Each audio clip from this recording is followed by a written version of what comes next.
Assalamualaikum warahmatullahi wabarakatuh. Materi hari ini mengenai pembentukan pola pikir atau mindset. Apa sih itu pembentukan pola pikir atau mindset? Yaitu merubah budaya mencari kerja menjadi budaya menciptakan lapangan kerja dalam konteks kewirausahaan atau entrepreneur. Artinya, pola pikir kita itu dirubah ketika kita menempuh pendidikan di perguruan tinggi, ya, itu harus diubah mindsetnya.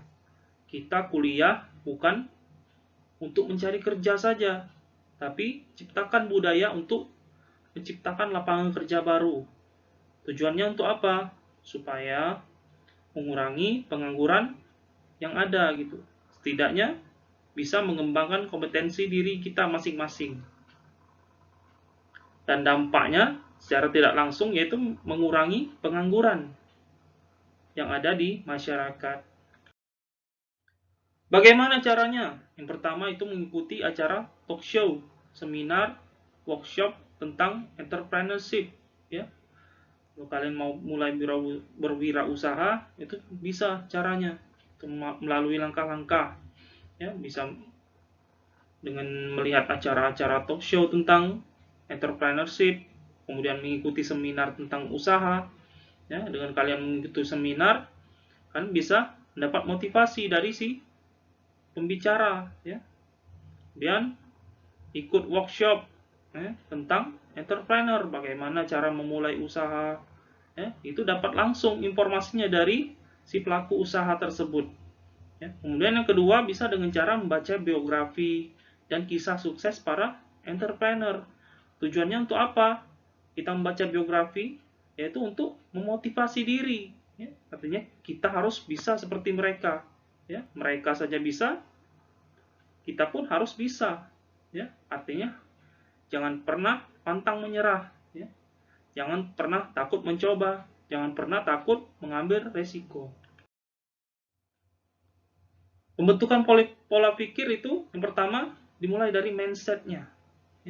Ubah pola pikir kita yang awalnya ingin mencari kerja, tapi ciptakan lapangan kerja baru. Dan action. Kemudian kita bisa tahu kalau kita udah action, udah kita lakukan, itu bisa kita tahu sukses atau gagal. Kalau kita gagal, dicoba lagi, ya. Jangan sampai nyerah gitu. Artinya kita memiliki jatah gagal masing-masing. Jatah gagal itu yang harus kita habiskan sampai kita sukses nanti. Menurut Dwi Larso, PhD, seorang pengajar di School of Business Management di ITB. Apa sih bedanya pengusaha dan entrepreneur?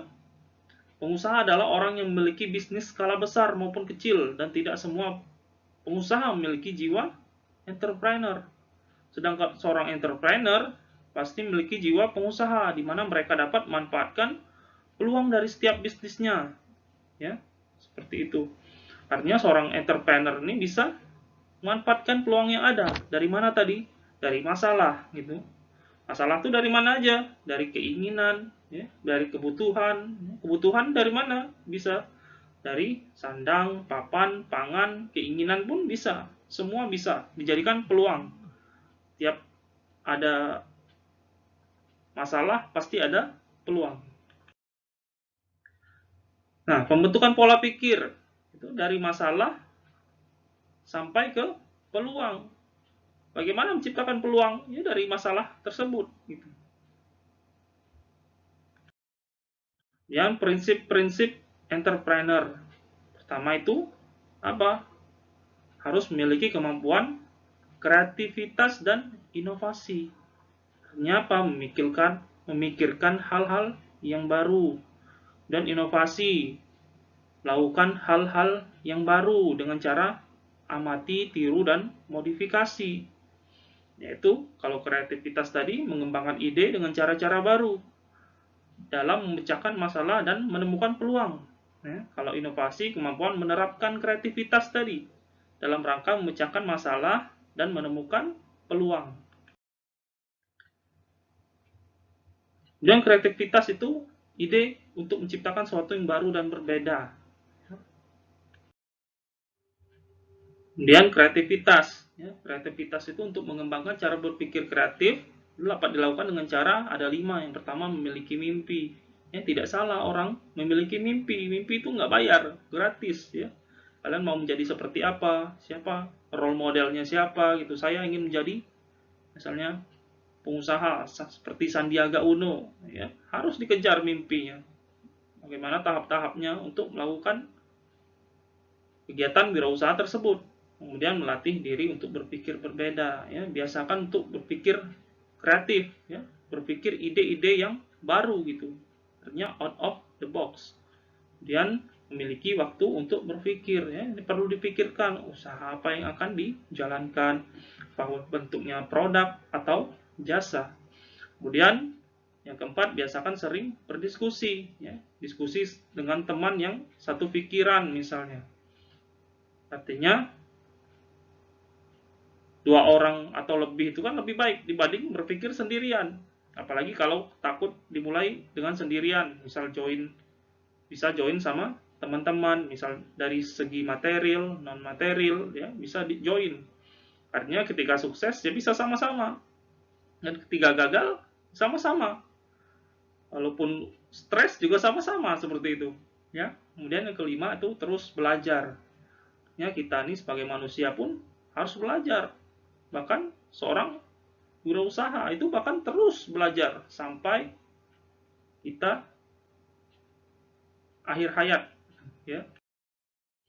Dan sedangkan inovasi itu kemampuan yang inovatif seorang wirausaha merupakan proses mengubah ide menjadi peluang usaha atau suatu gagasan ide yang dapat dijual. Nih, sesuatu yang baru dan berbeda merupakan nilai tambah yang menjadi sumber keunggulan untuk dijadikan peluang.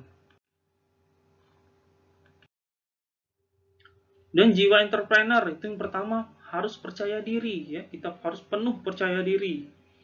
Kemudian penuh keyakinan, harus yakin kalau kita mau usaha, berwirausaha, menjadi seorang entrepreneur itu harus yakin, terutama pada diri kita sendiri. Kemudian pada produk yang kita jual gitu. Apa yang jasa yang kita tawarkan, ya. Seperti itu. Dan kita harus optimis. Ya, optimis, yakin bahwa kita harus bisa. Orang lain bisa, kenapa kita tidak bisa gitu ya. Asal jangan sampai menyerah, jangan sampai putus asa gitu ya. Dan ketiga itu komitmen, ya, komitmen pada diri sendiri bahwa saya bisa. Percaya diri tadi, ya, komitmen pada diri sendiri bahwa saya akan sukses gitu. Dan yang keempat ada disiplin, dan bertanggung jawab, ya. Dan memiliki motif berprestasi, ya. Kita harus berpikir visioner, ya, berorientasi pada masa depan atau futuristik, ya. Ini dipikirkan, jangan sampai kita usaha segitu-gitu aja, bertahun-tahun segitu-gitu aja. Artinya ada pengembangan ke depan. Artinya jangan fokus pada untung rugi.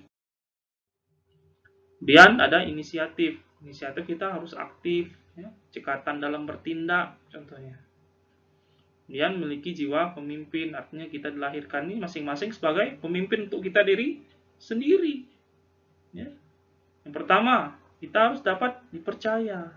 Artinya,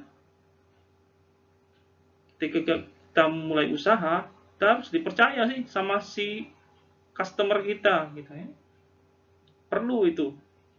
Kedua itu berani tampil beda, artinya berbeda dengan orang lain, gitu ya. Kita menciptakan ide-ide yang baru gitu. Kemudian yang ketiga, tangguh dalam berwirausaha juga, ya. Kemudian berani mengambil resiko. Nah, ini yang sering ditakutkan ketika kita mau mulai, takut mengambil resiko. Belum dicoba sudah takut gitu, ya. Berani mengambil resiko ini harus gitu, harus penuh perhitungan, ya. Penuh perhitungan ini diperlukan gitu, ya. Asal jangan perhitungan gitu ya. Penuh perhitungan, apa-apa harus direncanakan dulu, ya. Kemudian menyukai tantangan, ya. Kalau seorang entrepreneur ini harus suka sama tantangan, apalagi hal-hal yang baru seperti itu ya. Nah, modal entrepreneur itu ada yang tangible, jenisnya. Kemudian intangible. Tangible itu apa? Yang bisa disentuh gitu. Contohnya uang, barang. Kalau intangible yang tidak bisa disentuh, misal contohnya ide dan jasa. Ini seperti yang kemarin ya. Menurut Max Ganter, seorang penulis buku motivasi, pernah mengkritik sistem pendidikan di Amerika tahun 70-an. Katanya hanya akan melahirkan lulusan sanglaritis, artinya mereka mempunyai mental buruk, yaitu ingin menjadi pegawai negeri atau pegawai swasta, kurang mampu menciptakan lapangan kerja sendiri. Dan kasus ini di Indonesia, hal itu masih terjadi sampai sekarang. Ya, artinya sistem yang pendidikan di Amerika tahun 70-an masih kita terapkan sampai sekarang gitu ya. Artinya kalian disiapkan hanya untuk bersaing di industri, bukan untuk mengembangkan kompetensi diri. Nah, paling tidak untuk diri kalian sendiri. Kalian belajar itu menambah wawasan. Ya. Tujuan kuliah itu untuk menambah wawasan dan mengembangkan kompetensi tadi, kompetensi diri. Kalian gali, kalian mau pikir jadi apa, ya. Bukan membantu mengembangkan perusahaan orang lain gitu ya. Seperti itu. Nah, persentase entrepreneur di Asia itu di Indonesia udah 3%. Datanya Januari 2018. Ya, Thailand udah 4%, Malaysia udah 6%, dan Singapura udah 7%. Nah, ini paling banyak di Asia Tenggara gitu ya. Sementara kita hampir di paling bawah gitu. 3% dari total populasi yang ada di Indonesia. Persentase entrepreneur negara maju di Amerika 99% orang kaya berasal dari 4 kategori. Yang pertama 74%-nya adalah wirausaha. Ini sangat banyak sekali gitu ya. Dan yang 10%-nya adalah eksekutif senior. Dan 10%-nya lagi adalah dokter, pengacara, artis, dan profesional lain. Dan yang 5%-nya adalah salesman dan konsultan penjualan dan lain-lain. 1%-nya adalah warisan kemudian olahragawan. Ya. Di Amerika itu udah 10% semua seorang wirausahanya. Karena apa? Dengan kita menjadi entrepreneur, ya, kita bisa mengendalikan usaha kita gitu. Apa yang kita pikirkan, apa yang kita mau, kita bisa terapkan.